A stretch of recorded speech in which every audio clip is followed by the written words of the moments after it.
Baiklah, di sini saya akan meneruskan penjelasan dari teman saya, yaitu tentang tujuan pengelolaan kelas dalam pembelajaran fikih di MI atau SD. Materi fikih sendiri merupakan materi yang sangat dekat dengan kehidupan praktis manusia. Maka penerapan dalam pembelajaran fikih adalah penerapan praksis. Hal ini dimaksudkan untuk membentuk life skill sebagai langkah penyeimbang amaliah kehidupan manusia. Kecakapan hidup atau life skill yang dikehendaki untuk dimiliki oleh peserta didik dimaksudkan agar setiap anak didik memiliki kecakapan untuk berani menghadapi problem hidup dan kehidupan dengan wajar tanpa adanya perasaan tertekan untuk kemudian secara produktif dan juga kreatif mencari dan menemukan solusi untuk mengatasinya. Nah, oleh karena itu, keberadaan life skill menjadi sesuatu yang harus diterapkan dalam proses pembelajaran, khususnya dalam pembelajaran materi fikih bidang ta'budiyah. Nah, keberhasilan sebuah kegiatan dapat dilihat dari hasil yang dicapainya. Nah, tujuannya adalah titik akhir dari sebuah kegiatan dan dari tujuan itu juga sebagai pangkal tolak pelaksanaan kegiatan selanjutnya. Nah, dalam pembelajaran fikih juga seperti itu. Nah, keberhasilan sebuah tujuan dapat dilihat dari efektivitas dalam pencapaian tujuan serta tingkat efisiensi dari penggunaan berbagai sumber daya yang dimiliki. Dalam proses pengelolaan kelas, keberhasilannya dapat dilihat dari tujuan apa yang ingin dicapainya. Oleh karena itu, guru harus menetapkan tujuan apa yang hendak dicapai dengan kegiatan pengelolaan atau manajemen kelas yang baik yang dilakukan oleh guru. Secara umum, tujuan pengelolaan kelas dibagi menjadi dua. Yang pertama yaitu tujuan pengelolaan kelas secara umum, yaitu menyediakan dan menggunakan fasilitas belajar untuk bermacam-macam kegiatan belajar mengajar yang dilakukan oleh siswa dan juga guru agar mencapai hasil yang baik dan juga maksimal. Yang kedua yaitu tujuan pengelolaan kelas secara khusus, yaitu mengembangkan kemampuan siswa dalam menggunakan alat-alat belajar, menyediakan kondisi-kondisi yang memungkinkan siswa bekerja dan belajar, serta membantu siswa untuk memperoleh hasil yang baik dan juga maksimal. Nah, tujuan pengelolaan kelas tersebut bersifat spesifik karena hanya menyentuh aspek luar peserta didik berupa fasilitas belajar, motivasi belajar, dan penyediaan kondisi yang mendukung aktivitas belajar peserta didik.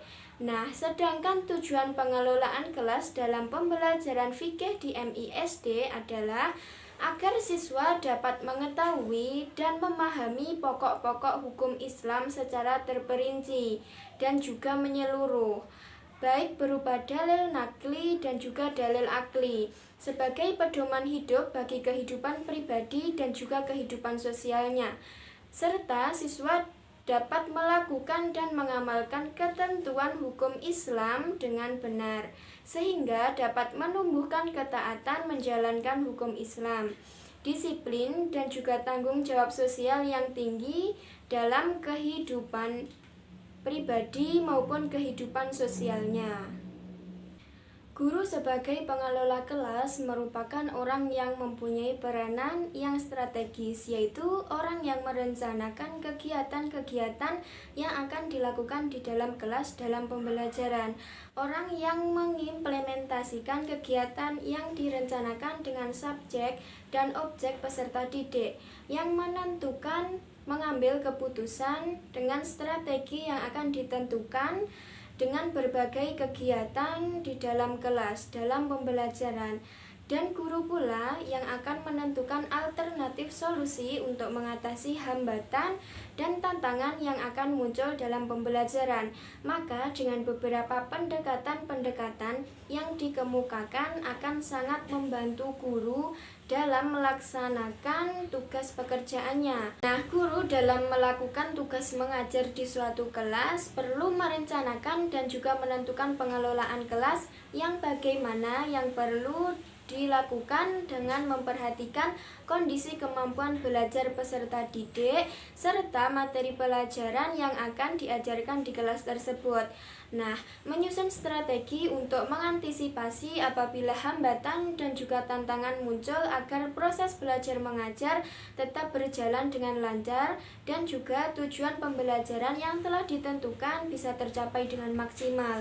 Nah, pengelolaan kelas akan menjadi sederhana untuk dilakukan apabila guru memiliki motivasi kerja yang sangat tinggi dan guru mengetahui bahwa gaya kepemimpinan situasional akan sangat bermanfaat bagi guru dalam melakukan tugas mengajarnya. Nah, dengan demikian pengelolaan kelas tidak terlepas dari motivasi kerja guru itu sendiri. Karena motivasi kerja guru ini akan terlihat sejauh mana motif dan juga motivasi guru untuk melakukan pengelolaan kelas. Sedangkan gaya kepemimpinan guru yang tepat yang digunakan dalam pengelolaan kelas adalah mengoptimalkan dan juga memaksimalkan keberhasilan pengelolaan kelas tersebut. Fasilitas belajar, kondisi, dan motivasi belajar sangat penting. Artinya, guna mengantarkan peserta didik mengembangkan potensi yang dimiliki secara utuh, sehingga potensi tersebut dapat ditingkatkan dan juga dapat dikembangkan secara terus-menerus secara pribadi. Seperti yang sudah disebutkan di atas, tujuan pengelolaan kelas adalah untuk meningkatkan mutu pembelajaran. Nah, sama dengan pembelajaran fikih, yaitu untuk meningkatkan mutu pembelajaran fikih itu sendiri. Dengan demikian, karakter kelas yang dihasilkan karena adanya proses pengelolaan kelas yang baik dan juga maksimal akan memiliki sekurang-kurangnya 3 ciri, yaitu anak dapat belajar dalam percepatan proses dan progres sehingga membutuhkan waktu yang relatif singkat. Selanjutnya, organisasi kelas dan materi menjadi sederhana, mudah dicerna, dan situasi kelas menjadi kondusif. Anak dapat belajar dengan penuh rasa percaya diri atau menganggap dirinya mampu mengikuti pelajaran dan belajar berprestasi. Apalagi pada pengelolaan kelas dalam pembelajaran fikih, karena pada mata pembelajaran fikih yaitu menyangkut dengan ibadah yang kita lakukan setiap harinya. Dan pada materi pembelajaran fikih ada beberapa materi yang harus dilakukan dengan cara praktek. Selanjutnya yaitu tentang fungsi pengelolaan kelas dalam pembelajaran fikih di MI atau SD. Nah, fungsi pengelolaan kelas harus disesuaikan dengan filosofi pendidikan, yaitu belajar mengajar di dalam kelas. Fungsi dari manajemen kelas sendiri sebenarnya merupakan penerapan dari fungsi-fungsi manajemen yang diaplikasikan di dalam kelas oleh guru untuk mendukung tujuan belajar yang hendak dicapai. Nah, berikut ini adalah fungsi pengelolaan kelas dalam pembelajaran fikih di MI atau SD. Yang pertama yaitu merencanakan.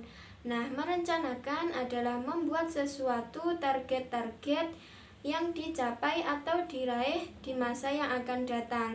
Dalam organisasi, merencanakan adalah suatu proses memikirkan dan juga menetapkan secara matang, yaitu arah, tujuan, dan tindakan sekaligus mengkaji berbagai sumber daya dan juga metode dan teknik yang tepat. Esensi perencanaan sebagai fungsi manajemen adalah pengambilan keputusan dengan memilah dan juga memilih alternatif kegiatan yang akan atau tidak dilaksanakan agar usaha mencapai tujuan organisasi berlangsung secara efisien dan juga efektif. Nah, dengan begitu Pada pembelajaran fikih, guru harus merencanakan kegiatan apa yang akan dilakukan sesuai dengan materi yang akan diajarkan. Misalnya, materi tentang sholat, maka guru harus merencanakan untuk mengajarkan bagaimana tata cara sholat yang baik dan juga yang benar kepada siswanya. Selanjutnya yaitu menentukan alat yang sesuai dengan kegiatan yang telah direncanakan.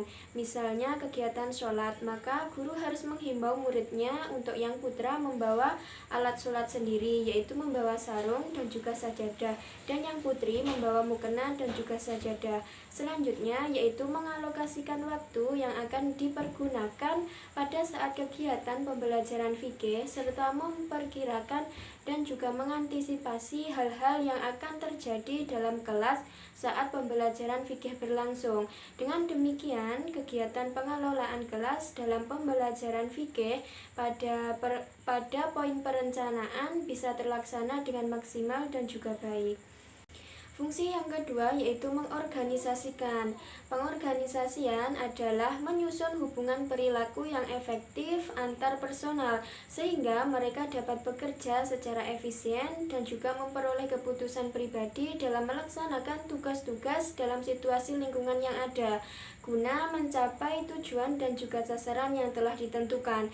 Pada pembelajaran fikih di MISD, fungsi pengorganisasian ini, guru harus bisa menyusun hubungan antara murid dan juga guru yang efektif pada saat pembelajaran fikih, terutama saat pembelajaran praktek. Guru harus bisa menghidupkan suasana dalam kelas, karena pada pembelajaran fikih ini merupakan pembelajaran yang mencangkup 3 dimensi, yaitu pengetahuan, keterampilan, dan juga nilai. Nah, pada dimensi yang pertama yaitu dimensi pengetahuan mencangkup bidang ibadah, bidang muamalah, bidang munakahah, jinayah, siasah, dan juga usul fiqh. Secara lebih terperinci, materi pengetahuan fikih meliputi pengetahuan tentang toharoh, sholat, sujud, zikir, puasa, zakat, haji, umroh, makanan, minuman, binatang halal atau haram, kurban, akikoh, macam-macam muamalah, kewajiban terhadap orang sakit, jinayah, pergaulan, dan hudud. Yang kedua yaitu bimbingan keterampilan fikih, meliputi keterampilan melakukan toharoh, ibadah mahdhah, memiliki dan mengkonsumsi makanan yang halal, melakukan kegiatan muamalah dengan sesama manusia berdasarkan syariat Islam, memimpin dan memelihara lingkungan. Pada dimensi yang terakhir yaitu pada dimensi nilai-nilai fikih mencangkup antara lain penghambaan kepada Allah, penguasaan atas nilai religius, disiplin, percaya diri, komitmen norma dan moral luhur, nilai keadilan, demokratis, toleransi, kebebasan individu. Fungsi yang ketiga yaitu fungsi memimpin. Seorang pemimpin dalam melaksanakan amanatnya apabila ingin dipercaya dan juga diikuti harus memiliki sifat kepemimpinan yang senantiasa dapat menjadi pengarah yang bisa didengar dan memiliki pemikiran untuk para anggota organisasinya. Hal ini tidak semata-mata mereka cerdas membuat keputusan, tetapi dibarengi dengan memiliki kepribadian yang dapat dijadikan sebagai suri tauladan. Pada pembelajaran fikih di MISD, di sini guru menjadi seorang pemimpin untuk siswanya, di mana guru menjadi suri tauladan atau panutan yang baik yang akan ditirukan oleh siswa-siswanya. Untuk fungsi yang terakhir yaitu mengawasi. Pengawasan adalah fungsi administratif yang setiap administrator memastikan bahwa apa yang dikerjakan sesuai dengan yang dikehendaki. Mengawasi atau controlling adalah pekerjaan seseorang guru untuk menentukan apakah fungsinya dalam mengorganisasikan dan memimpin di atas telah berhasil dalam mewujudkan tujuan yang telah dirumuskan. Nah, jika tujuan belum dapat diwujudkan, maka guru harus menilai dan juga mengatur kembali situasi pembelajaran yang telah guru lakukan, bukan untuk mengubah tujuannya. Fungsi ini jika diterapkan dalam pembelajaran fikih di MISD sebenarnya sama, di mana jika seorang guru telah berhasil dalam tujuan yang dirumuskan, berarti guru berhasil dalam mengajarkan materi fikih. Dengan demikian, anak akan paham materi tersebut.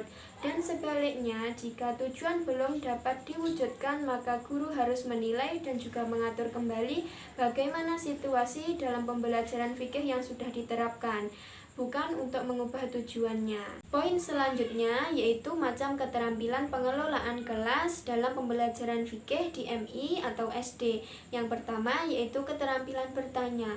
Guru adalah sebagai stimulus untuk memunculkan atau menumbuhkan jawaban atau respon dari peserta didik. Dengan guru bertanya kepada siswa mengenai materi yang telah disampaikan sangat berpengaruh kepada siswa. Di antaranya dapat meningkatkan partisipasi secara penuh dalam proses pembelajaran, dapat meningkatkan kemampuan berpikir siswa, dapat menambah rasa ingin tahu siswa untuk menentukan jawaban, serta dapat memusatkan siswa pada masalah yang sedang dibahas. Yang kedua yaitu keterampilan memberikan penguatan. Nah, penguatan dari guru sangat berpengaruh pada siswa, karena penguatan memberikan sikap yang positif terhadap proses belajar siswa. Di antaranya yaitu meningkatkan perhatian siswa, membangkitkan dan juga memelihara motivasi belajar siswa, memudahkan belajar siswa, menumbuhkan rasa percaya diri pada siswa, serta memelihara kelas yang kondusif. Yang ketiga yaitu keterampilan mengadakan variasi. Pada keterampilan ini adalah keterampilan yang harus dimiliki oleh guru dalam proses pembelajaran. Keterampilan ini untuk mengatasi kebosanan peserta didik agar selalu antusias mengikuti pembelajaran, tekun dan juga penuh partisipasi. Variasi ini bertujuan untuk meningkatkan motivasi belajar peserta didik, serta mengurangi kejenuhan dan kebosanan pada saat proses pembelajaran. Nah, prestasi belajar yang maksimal dapat diupayakan oleh guru dengan melakukan hal-hal yang bisa membangun atau menambah semangat belajar peserta didik. Nah, berupa apa? Yaitu berupa keterampilan mengadakan variasi, karena semangat dan juga motivasi peserta didik dalam belajar akan sangat berpengaruh pada prestasi peserta didik yang akan dicapai. Misalnya variasinya pada saat materi sholat, guru mengajak anak-anaknya untuk praktek materi sholat. Selanjutnya yaitu keterampilan menjelaskan. Keterampilan menjelaskan adalah keterampilan berkomunikasi secara lisan yang dilakukan bisa berkelompok atau individu, di mana guru menjelaskan menggunakan lisan mengenai materi yang diajarkan kepada siswa. Nah, misalnya tentang materi sholat, berarti di sini guru menjelaskan secara lisan apa itu pengertian sholat, bagaimana cara sholat yang benar dan lain sebagainya, seperti itu. Yang kelima yaitu keterampilan membuka dan menutup pembelajaran. Keterampilan ini adalah kegiatan untuk menciptakan kondisi sebelum pembelajaran dan sebelum pembelajaran selesai. Pada saat membuka pembelajaran agar siswa bisa terpusat perhatiannya pada materi yang akan disampaikan oleh guru atau yang akan dipelajari. Dengan demikian memberikan efek positif pada siswa saat kegiatan pembelajaran.